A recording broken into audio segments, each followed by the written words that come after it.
Hello students. So students, in the previous chapter we discussed about the structure of atom.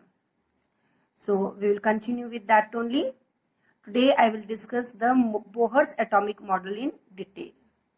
In the previous class we discussed some points proposed by Bohr regarding the arrangement of subatomic particles in the atom. So we will discuss about that. Now, as I told you in the previous class that the atom can be further divided into three particles, or atom has three subatomic particles in it, that is protons, neutrons and the electrons. And you know that protons are positively charged, electrons are negatively charged and neutrons are neutral. And the charge in protons and electrons is same, that is both of them have unit charge. Now, like you can see here, protons are +1 and electrons has -1 charge. So they have unit charge, but protons are positively and electrons are negatively charged. Now this is the Bohr's model of atom. Now you can see this is called as the nucleus. Now in the nucleus is present protons, which I have shown by letter P, and it has neutrons, which is shown by letter N. Protons are positively charged and neutrons are neutral, means neutrons does not have any charge. So in the nucleus, protons are present which are positively charged, neutrons are also present, but since the neutrons are neutral, neutrons does not carry any charge, that is why this nucleus is positively charged. I hope it is clear. Now electrons they move or they revolve in a specific path. It is not that electrons they move wherever they feel like. Electrons they move around the nucleus. If this is the nucleus, they move around the nucleus and they move in a specific path, which are called as orbit or energy shells. I hope it is clear to everyone. Now the energy shell can be 1, 2, 3, 4, 5, 6 and so on. The energy shells are denoted by letters K, L, M, N, O, P and so on. Now you see here, this is first energy shell. The electron, they move around the nucleus. This is the nucleus. The electrons, they move around the nucleus in a fixed path, which is called orbit or energy shells. So these are the energy shells. Now this is the first energy shell. K is the first energy shell. Okay, first is K.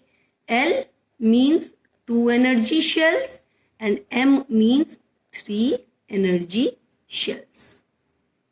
I hope it is clear to everyone. So K means, if I say that 2 electrons are present in K, that means 2 electrons are present in first energy shell. Understood? Now electrons they move around the nucleus. Like planets, they move around the sun in an orbit, same way. Now it is not that any number of electrons can move in the energy shells. No. There is one formula which is 2n2. This is the formula 2n2. Here n means the number of energy shells. So if you substitute the value of energy shell here, you will get the number of electrons which move in a particular energy shell. For example, let us take the case of first energy shell, that is K. So 2 into, what is n here? K, it is 1 square. You will get 2. That means in the first energy shell, how many electrons are there? 2. So the maximum number of electrons which are accommodated in the first energy shell is 2. Understood or no? I hope it is clear to everyone.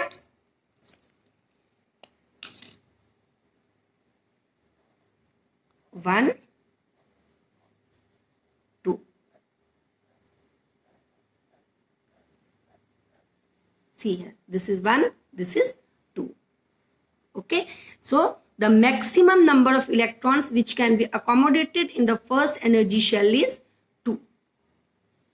Now this is energy shell 2, L is the energy shell 2. How many electrons are accommodated in energy shell 2? Let us find out. You see here, this is the formula 2n2. 2, how many energy shell? 2 square. You will get 8 electrons. 2 2s are 4, 4 2s are 8. Now, so in the second energy shell, the maximum number of electrons that can be accommodated are 8. Not more than 8. 1, 2, 3, 4, 5, 6, 7, 8. Understood? 1, 2, 3, 4, 5, 6, 7, 8. In the third energy shell, if you will calculate by the formula, you will get 18 electrons. But generally, we take 8 electrons. Why? Because these shells, their subshells are also present, and before that, subshells are filled. That you will study in class 11, so no need to go in detail. But according to this formula 2 and 2, in the third shell, there should be 18 electrons, but we take 8 electrons. So this is called octet. Okay, the energy shell having 8 electrons is called as octet. If an electron or if an atom, if 8 electrons are present in second and third energy shell, means the atom is stable. And if the electrons present are less, means the atom is unstable. I hope it is clear to everyone. Nicely. Now, please see one thing here, students. Protons. The atom is neutral. It doesn't have any charge. Now, let us say there are 6 protons. Plus 6. Now, if the atom is neutral, electrons are also 6. Understood? So, here this plus and this minus 6 will cancel out, and as a whole atom is neutral. So, if I ask you in a neutral atom, if protons are 5, how many electrons are there? So, then electrons are also 5. But be careful, just remember that the atom is neutral. Atom does not have any charge on it. I hope it is clear to everyone. Now see students, this is an atom and this center, this is the nucleus. You can see nucleus has protons. Protons are 9 and electrons are, neutrons are 10.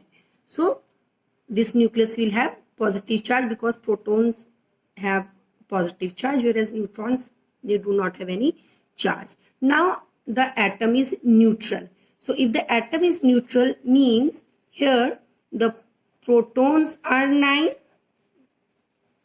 and electrons are also 9, because atom is neutral. Atom does not have any charge.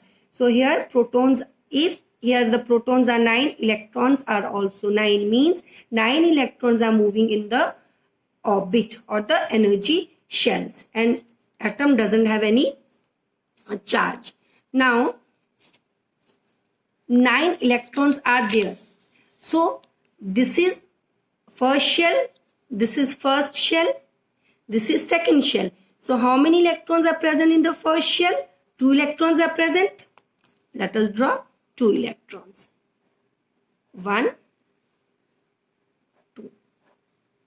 You can show the electrons by dot also. Okay. Now out of 9 electrons, 2 electrons are present in the first shell, K shell.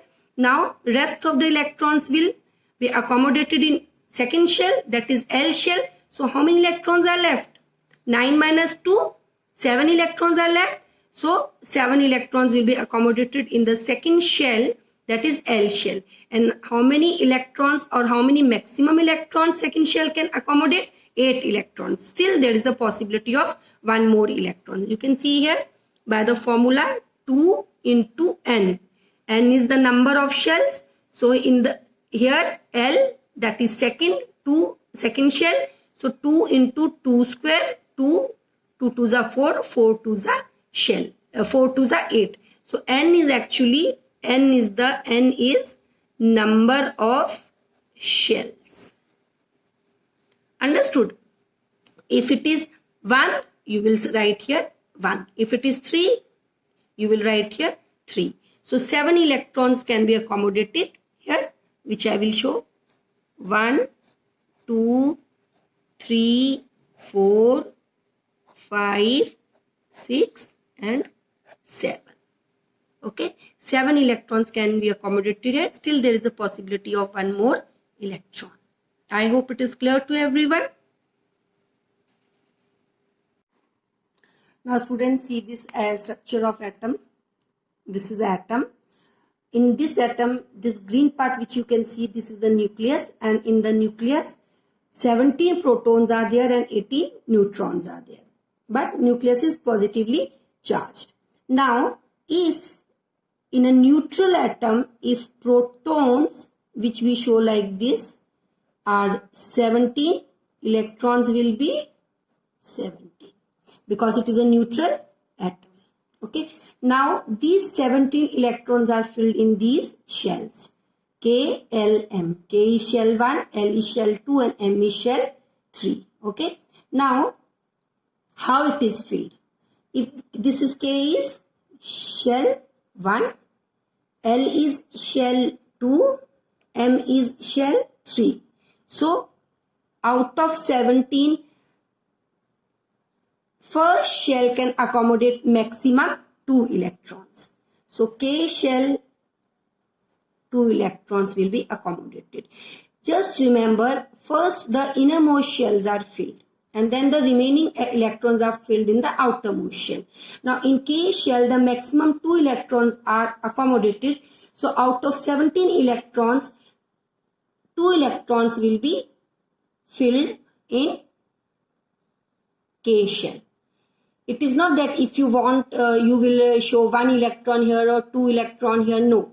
The innermost shells are filled completely and then the outermost shells are filled. So, out of 17, 2 electrons will be filled in K shell. 1 and this is K shell 2. Now, how many electrons are left? Out of 17, 2 electrons are this. 15 electrons are left. Then we come to L shell. Now, in L shell, how many maximum electrons it can accommodate? 8. So, out of 15 electrons, 8 electrons are accommodated in second shell, that is L shell. See here. 1, 2, 3, 4, 5, 6, 7, 8. So, in total 8 plus 2, 10 electrons are accommodated in first 2 shells. But there are 17 electrons. So, how many electrons are left? 7. And those 7 electrons are accommodated in the third shell, that is M shell. Now, maximum how many electrons M shell can accommodate? If we see according to the formula, maximum 18 electrons can be accommodated. See here, 2 into N. This is N. This is the shell number. So, here the shell number is 3. M is third shell. 3 square, you will get 18. But we don't accommodate, but we don't fill this shell with 18 electrons. We fill it with only 8 electrons because these shell, I think from third shell, the subshells are also there. So first those subshells are filled and then the main shell. So all these things you will study in class 11. So just remember that in the third shell, instead of 18, we fill it with 8 electrons. So here, but here how many electrons are left? Here 7 electrons are left. So we will fill it with 7 electrons. 1, 2, 3, 4, 5, 6 and 7. So like this, all the electrons are filled in the 3 shells of this atom. I hope it is clear to everyone. In M shell, 7. Still there is a possibility of one more electron. So students, just remember, first the innermost shells are filled and then the outermost shells are filled. And this outermost shell, here M is the outermost shell. This outermost shell is called as the valence shell. And how many electrons are present in this valence shell? 7 electrons are present, and these 7 electrons, or the electrons which are present in the valence shell, are called as valence electrons. So in the next class we will discuss about valencies. Just see chapter 4, that is structure of atom. Just go through all the structure of all the atoms, and I will give you one classwork now. Let us say there is one element A. The protons in this element is 10. Neutrons, let us say, are 12. Draw the atomic structure. This is your classwork which you will do now and submit. So in the next class we will discuss about valencies. Thank you, students.